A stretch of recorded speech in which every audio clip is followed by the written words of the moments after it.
Assalamualaikum warahmatullahi wabarakatuh. Soli-solihah semuanya, gimana kabarnya? Semoga semuanya dalam tetap sehat walafiat. Oke, kita masih belajar di tema 8 Praja Muda Karana, subtema 1 Aku Anggota Pramuka di pembelajaran kelima. Kita siap untuk belajar?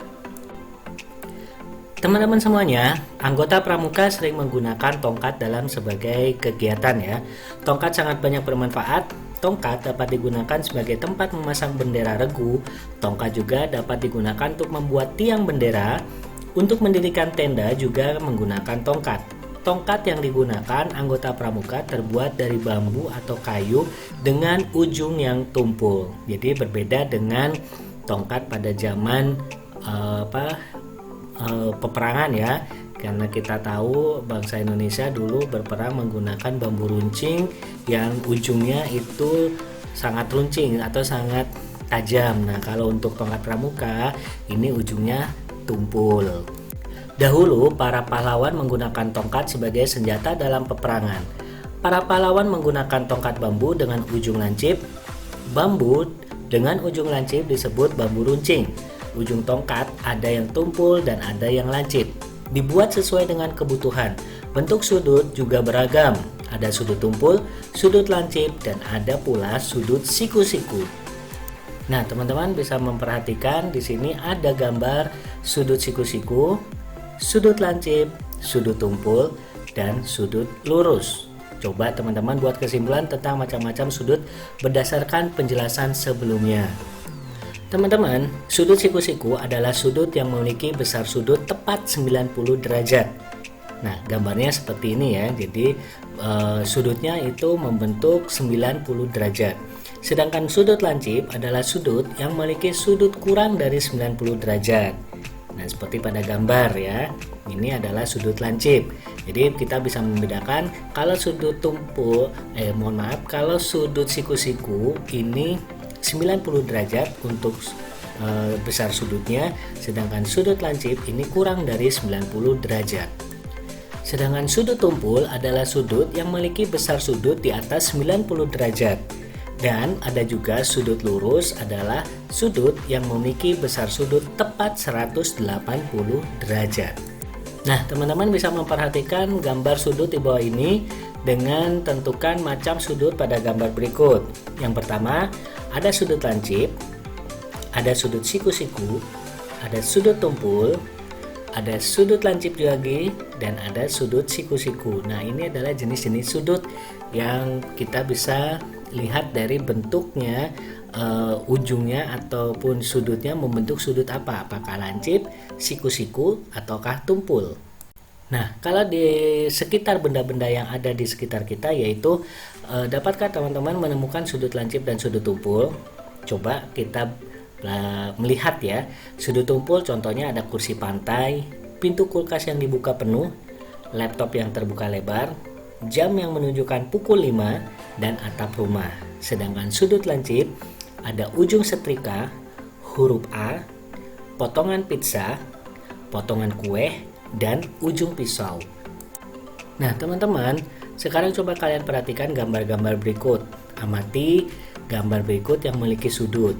Nah, di sini adalah lambang-lambang dari sebuah kota ataupun lambang-lambang dari yang biasa untuk sebuah organisasi ataupun lambang sekolahan. Gambar tersebut merupakan lambang pramuka dari beberapa daerah di Indonesia. Gambar pramuka setiap daerah itu berbeda-beda ya teman-teman ya. Nah, ini ada di Jawa Barat, dari berbagai, ada Papua Barat dan lain sebagainya.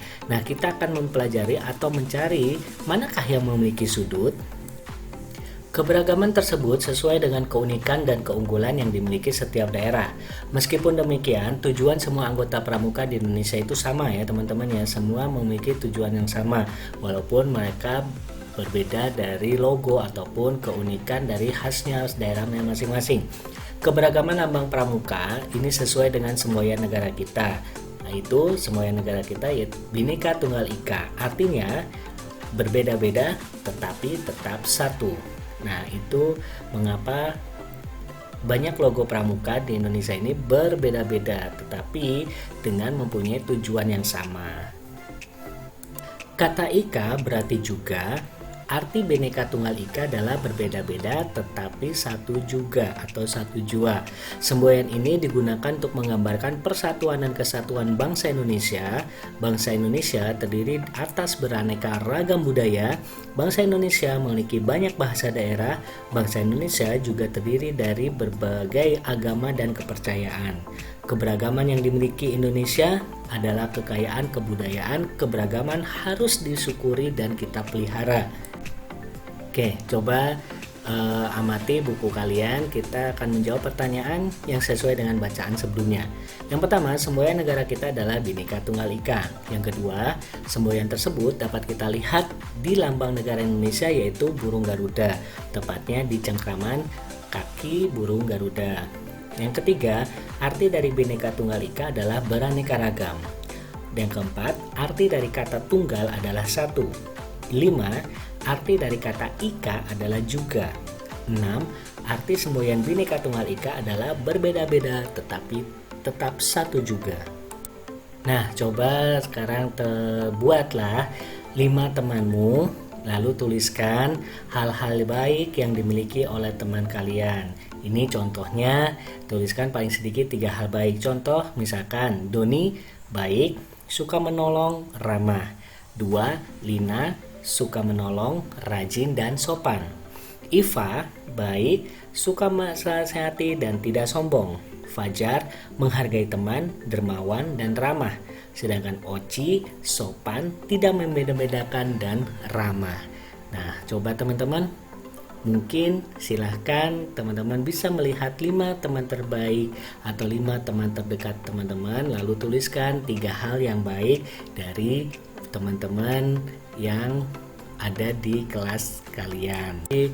Berbagai suku ataupun warna ataupun yang lainnya. Contohnya misalkan Doni agamanya Katolik, suku Jawa, warna kesukaannya biru, warna makanan kesukaannya itu opor ayam. Sedangkan Lina agamanya Islam, sukunya dari Sunda, warna kesukaannya kuning, makanan kesukaannya yaitu oncom. Sedangkan Iva agamanya Kristen, suku Jawa, warna kesukaannya merah, makanan kesukaannya itu gudeg. Fajar agamanya Islam, sukunya Madura, warna kesukaannya hitam, makanan kesukaannya yaitu sate. Teman-teman, keberagaman membuat situasi menjadi lebih indah. Meskipun berbeda, kalian harus saling menghargai. Kita semua makhluk ciptaan Allah. Menerima perbedaan merupakan bentuk syukur kepada Allah Subhanahu wa Ta'ala.